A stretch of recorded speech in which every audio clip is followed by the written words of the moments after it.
What's up, family? My name is Trail, and today we have some major news out of Washington. Congress has officially passed a bill to ban Russian oil and gas imports. Also, President Biden decided to help those student loan borrowers out. You'll have to watch and see. We have $500 state relief checks, and we received word from the House Speaker, Nancy Pelosi, on how she agrees that Americans need some form of rebate cards to be considered to fight the rising prices in gas. We also have a few more daily news stories that I want to share with you as well. But as a quick reminder, on this channel, we cover everything from what's going on around the world with the stock market, with the war in Ukraine, as well as multiple daily news stories around the world. So if you're interested in any of these topics today and you want to be a part of this channel, be so kind and go ahead and subscribe to it. It's totally free. And if you end up liking today's video, then go ahead and hit that like button for us. It really helps out this channel. Now let's go ahead and start with the video.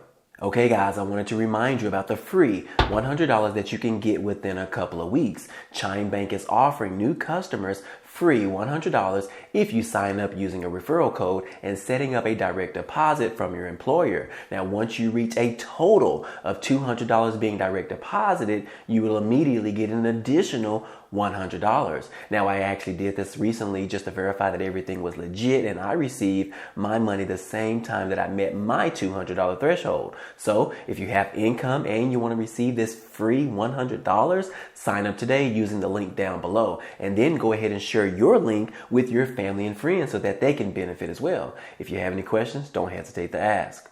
Well, first off, guys, House Speaker Nancy Pelosi and Senator Collins have both tested positive for COVID-19 as the outbreak spreads among officials in Washington, D.C. Now, House Speaker Nancy Pelosi, as well as the GOP Senator Susan Collins of Maine, Democratic Party Representative Peter DeFazio of Oregon, and the President Joe Biden's sister became the latest in Washington figures to test positive for COVID-19. And these announcements came this past Thursday after two cabinet officials and others tested positive as well. Now, Pelosi, who is asymptomatic, tested positive on Thursday, and she will quarantine herself as well as those that are around her. Now, the speaker is fully vaccinated and boosted shot and is thankful for the robust protection that the vaccine has provided for her. Now, Pelosi also attended a crowded event at the White House earlier this week on Tuesday and Wednesday, which President Biden was there, and he actually spoke, and they actually took a picture together where they were hugging each other with looking like a little kiss on the cheek, as you can see right here in this little photo. So guys, so far President Biden has tested negative for COVID-19, but will that change within the next couple of days? We don't know as of yet, guys, but hopefully we definitely don't want to see our president come down with COVID-19, especially if you guys remember when our former president Donald Trump came down with the COVID-19, in which he had to be admitted on an emergency basis to the hospital. So we definitely want to make sure that that does not happen again. Anyways, guys, hey, those two have been tested positive at this time. But moving on, guys, we do have some positive news, especially for the black community. The Senate has confirmed Ketanji Brown Jackson to the Supreme Court.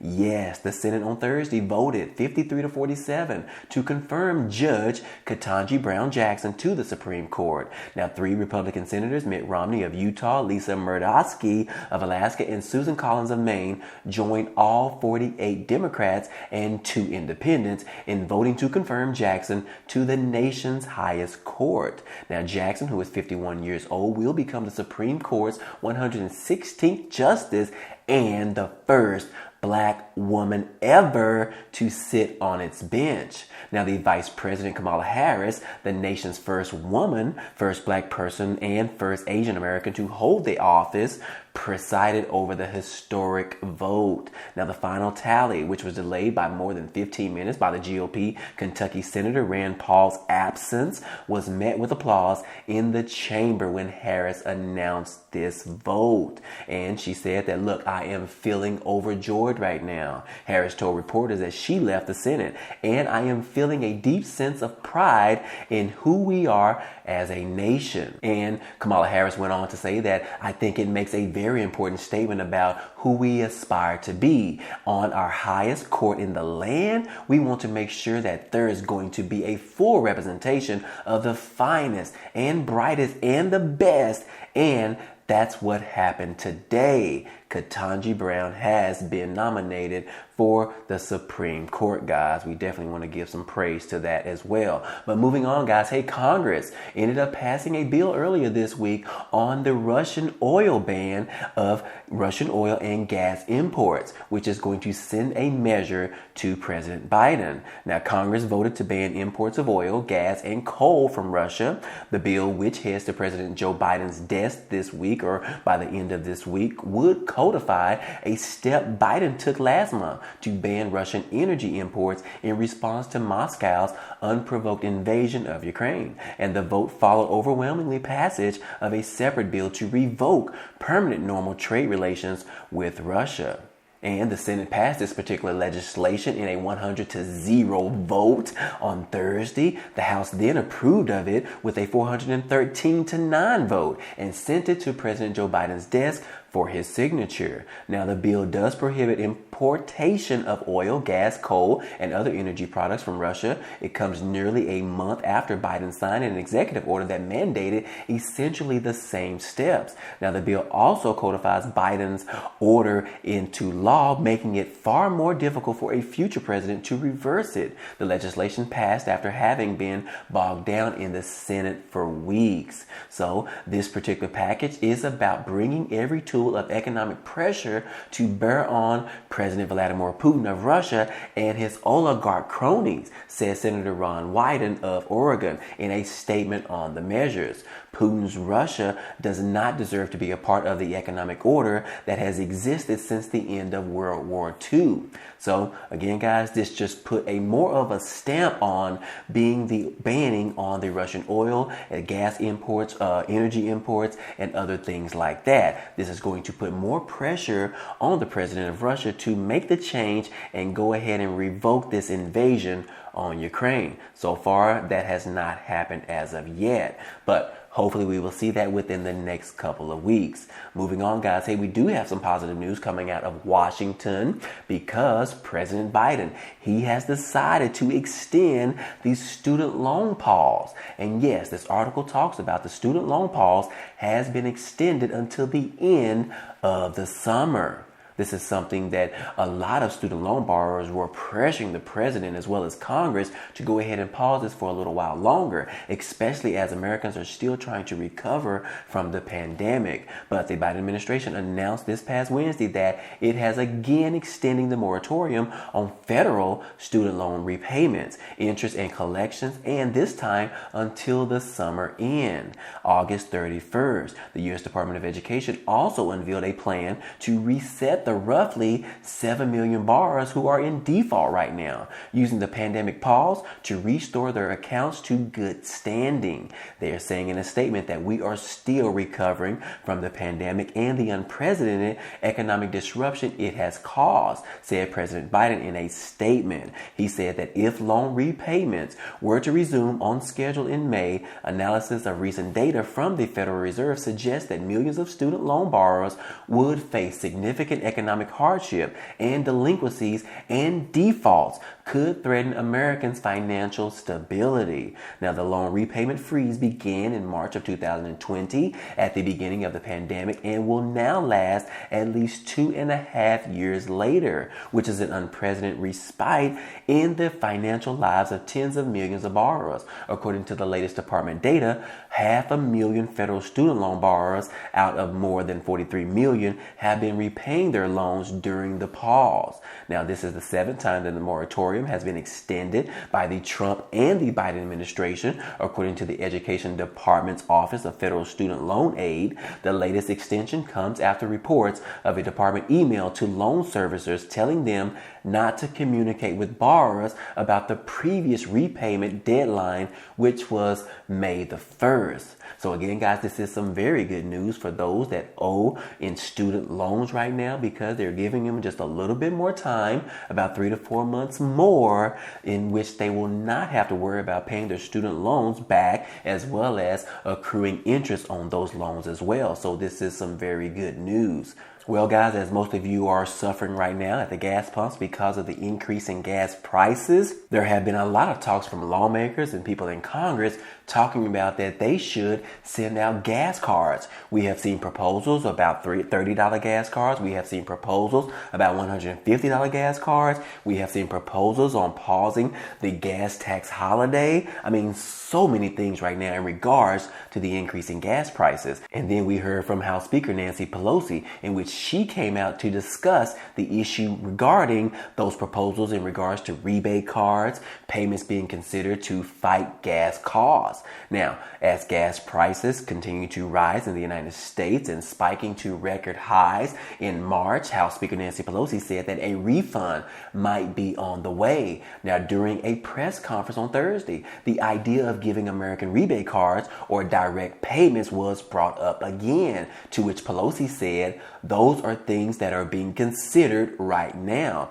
But Pelosi rejected the idea of a gas tax holiday, saying that there would not be a way to guarantee the gas and oil companies would follow through on providing the savings from a gas tax holiday. Now, the potential strategy is one of several that the United States is implementing to combat high gas prices, with the price of gas hitting a record high earlier this month before starting to slowly decline, though the prices have stopped trending upward, which is some good news. And GasBuddy reported that the national average gas price per gallon is remaining steady at an elevated number, 62.4 cents higher than last month and $1.38 higher than this time last year. Now, to deal with the spike, the Biden administration announced on Thursday that it would release about 1 million oil barrels per day from the Strategic Petroleum Reserve for the next 6 months. That is a lot of oil barrels being released, guys, which is some good news that we're hoping that that is going to put pressure on the oil companies to go ahead and drop these oil prices. Yes, it is all because of the oil companies seeing an opportunity because of the invasion on Ukraine, as well as some other things because of inflation. The oil companies decided to raise the prices on gas. So yes, if you hear or read stories that are in regards to saying that this is all because of the invasion on Ukraine, it is not, guys. The oil companies decide on whether or not to raise those prices in the oils. Now, I will say that the invasion does add a little bit of influence to the rising gas prices, but it is not the sole reason that these gas prices are so stinking high right now. And it is not because of President Biden as well. But anyways, guys, moving on. New Mexico residents have been told that $500 state relief checks are headed their way. Yes, the governor is expected to sign household relief bill that was passed on Tuesday by state legislator to help New Mexicans cope with the rising gas prices and the inflation. Now, New Mexico residents are one signature away from getting $500 to $1,000 from the state to compensate for rising gas prices and inflation. And the state legislator late Tuesday approved the household relief payments bills, providing two $250 payments for single state residents who filed an income tax and two $500 payments for joint filers. Now, the bill passed by both the House and the Senate in a one-day special session is now awaiting the signature of Governor Michelle Grissom. Many working New Mexico families have had to cut back on day-to-day expenses to make ends meet, said the House Majority Leader Javier Martinez. The special session, we are working together to provide relief to working families and to make sure that every New Mexican can benefit from the record revenues to our state of New Mexico. And once the governor signs this bill, which she is expected to do, the tax rebate payments would be dispersed in equal amounts in June and in September. Now, the money is coming from the general fund revenues that was boosted by the gas and oil taxes, and a total of $338 million would be drawn from each of the next 2 fiscal years to support these particular stimulus checks or relief checks that are being sent out to New Mexico residents. And the thanks to the legislator for acting quickly and answering my call to protect New Mexicans' paychecks, building on the $500 million in tax relief that we worked together to enact earlier this year. Now, seniors and people with disabilities with no taxable income are also eligible, and those who did not file income taxes are covered by a $20 million special fund on a first-come basis.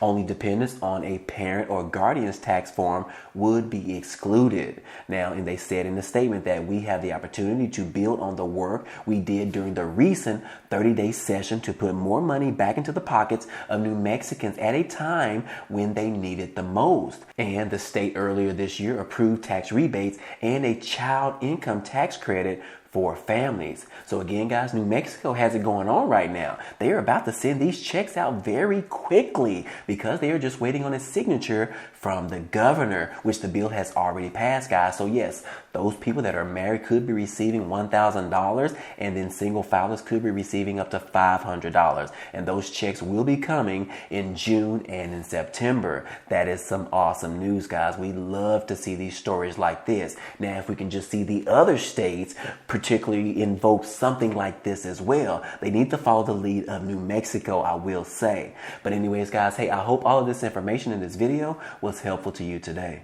Well, anyways, guys, hey, that's all I have for you today. Now, if you enjoyed this type of content and you want to see more, hey, go ahead and subscribe to the channel. It's totally free. And if you like this video, then go ahead and hit that like button for us. It really helps out this channel, as well as it tells YouTube to share this video with others. But anyways, guys, don't forget to go ahead and follow me on Instagram at Mr. Budget Bill and subscribe to my new YouTube channel. But anyways, I appreciate you guys stopping by and watching, and I hope to see you on the next video.